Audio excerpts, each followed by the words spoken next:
Hello everyone. Okay, I'm going live again today. It is Thursday and I'm learning a lot about going live on platforms. When you're new to the platforms, you can't use tools. So I can't use this tool to restream across multiple platforms until I grow followers. So please follow me. If you see me, please follow me. The more I grow my followers, then I can use tools to make some of this easier, like a tool called Restream. The other thing I've noticed is my mic goes out on my iPhone, I don't know, 5 minutes into this. So I'm trying a different mic. I bought these little, let me see if I can find a little thing for you guys. Where's that? As I go off screen. This little wireless mic here, I'm using for my phones in order to get better quality audio to my phones. And then the main mic here is for YouTube. And it keeps twisting. So stop. Yes, somebody's here. Stop. Dottie. Sorry, that was probably really loud because I just yelled right into the mic. You need to come here. Come say hi. Come say hi to everybody. This is my oldest daughter, Dottie, short for Dorothy. She is a Chihuahua Terrier mix. She's about to be 10 years old, and she's my little sidekick, my little ride or die. She sits underneath my desk all day long. So as Mama is doing all this stuff, she's supporting me with her little cute face. There she is. Yep. The plumbers are coming today to finish up the job. And so she's barking because there's somebody here. Okay, so let's get started talking about marketing stuff. Yay, yes, okay. So where's my notes? All right. We're sitting at October 9th. All right, we're going into Q4. And I'm going to tell you a story about working on...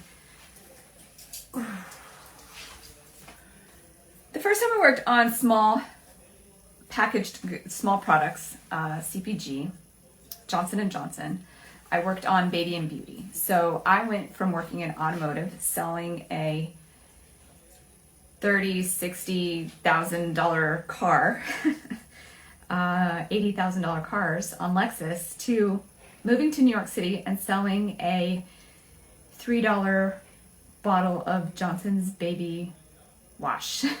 Okay, this was quite a difference to go from, working on a big auto launch, working with big budgets of large products, and not really have any online conversion metrics, because really all we wanted to do was get somebody to download. Back then it was download a guide or a brochure and then ultimately go to the dealer, right? That's our main objective, is to get butts in seats. So get people to the dealerships. We did this through, awareness marketing, conversion marketing, things like that.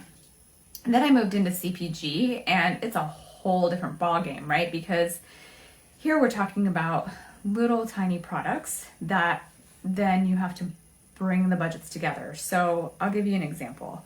I worked on the Lexus IS launch in 2006. This was a big model redesign.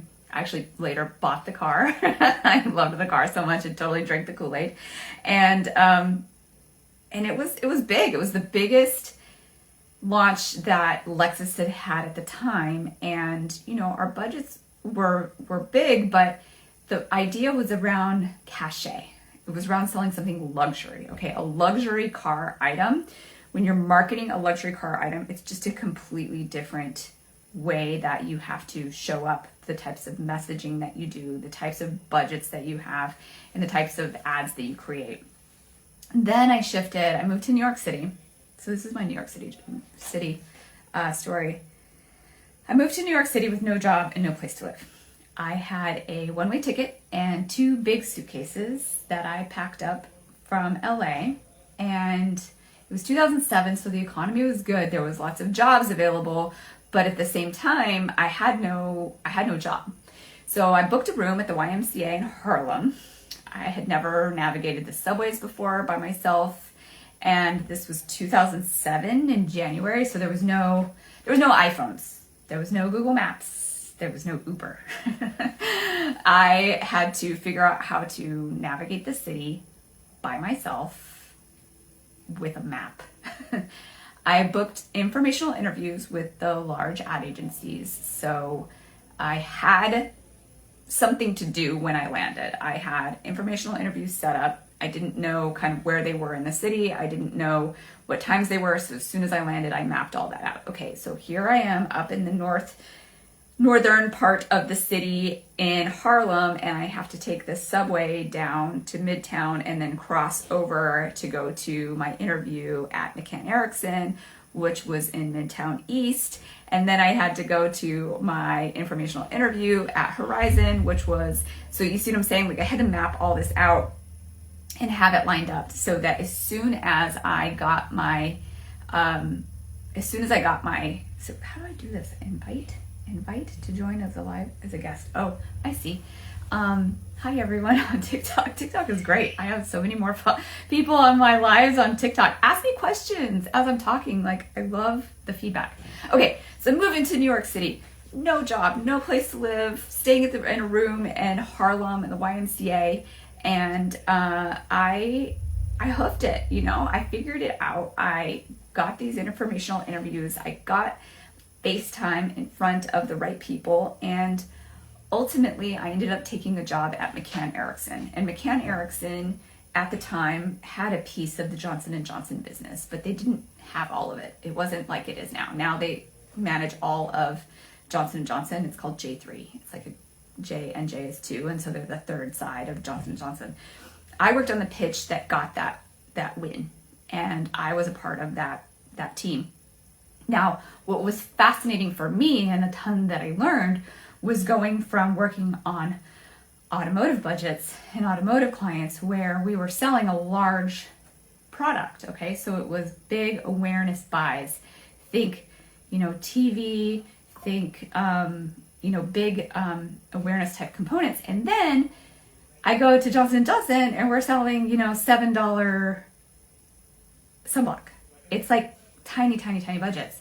So that was a complete shift in understanding how to market and advertise something huge, something big ticket item that you can't necessarily track online to now a CPG product at $7. So I got this job at McCann Erickson. I'm working my way in the city. I ended up getting this job. I interviewed at another agency called PhD, and they were so funny. They were like, we want to hire you, but we know that you're going to take our offer and go shop it around town. So we're not going to write you an offer unless you want to come work here, then we'll write you an offer. But if you want a job, we'll write you an offer. And so I ended up not taking that job. I took the job at McCann Erickson. But a year later, they had my resume on file. They remembered me and they gave me a call and they said, hey, we're bringing an automotive account over. We know you have auto experience. We'd love to bring you in for an interview. And ultimately I ended up moving and taking the job at PhD anyway. So I love that story because it shows two things. One, it shows that every skill that you learn on whatever piece of business you're working on or whatever thing you're selling, it's all learning. So while I know automotive experience, I then shifted and learned CPG experience and then ended up, learning both sides. The second thing is that it's all about relationships. Everything in our life, we are all connected to each other. So these relationships that we build and the impact that we make in initial conversations, even this was an informational interview. This wasn't an official interview.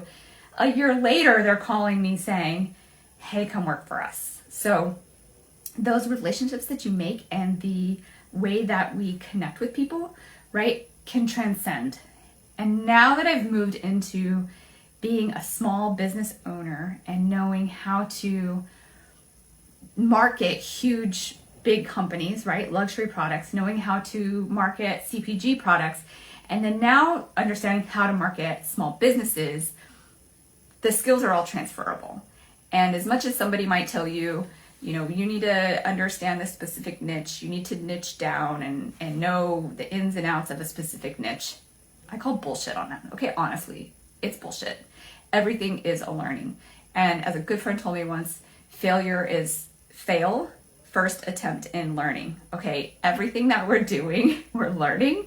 And you can niche your messaging for sure. That is a advertising tactic, that is a marketing tactic. But that doesn't mean that we only do that specific niche. It's just my messaging is specifically to small businesses, and I talk to entrepreneurs and founders and creators and the people who want to build their businesses because I know that A, I've done it, 2, I feel like I can help that audience the most using the experience that I have.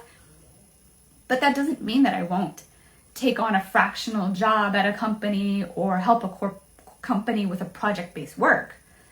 It just means that my messaging is specifically targeting entrepreneurs and startups and founders, right? So that is a big couple of things I want to help people understand in their messaging and their targeting. So whether or not you work for specific types of audiences, or you think, oh, I can only do this one thing because this one thing is what my niche is, that's garbage. Okay, we're all learning across the board, and especially early on in our careers, like early on in our businesses, we're gonna take the work we can get, right? We're gonna take the work that is there, and then we're gonna learn what things we like or we don't like.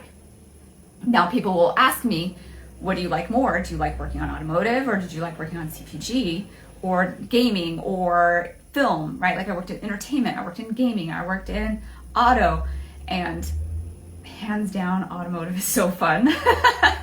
Automotive is so much more fun because it's awareness, it's business, it's bigger type campaigns.